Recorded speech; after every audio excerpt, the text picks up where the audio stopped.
पुणे जिल्ह्यातील पाबळ परिसरात आज खास उत्साहाचं वातावरण पाहायला मिळालं।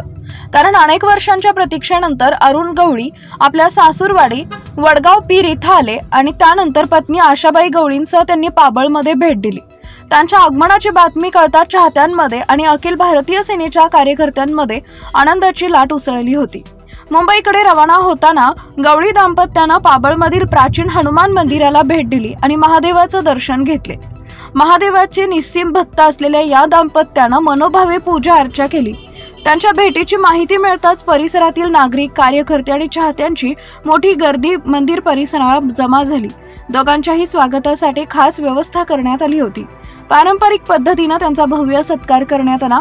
फुलांच्या हारांनी, जयघोषांनी आणि टाळ्यांच्या गजरात गवळी दाम्पत्याचं स्वागत झाले। यावेळी अरुण गवळी यांनी उपस्थितांचे मनपूर्वक आभार मानत त्यांना शुभेच्छा दिल्या आणि मुंबईकडे प्रस्थान केले।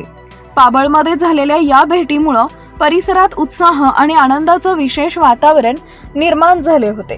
पाबळवरून बाबा इनामदार यांचा रिपोर्ट।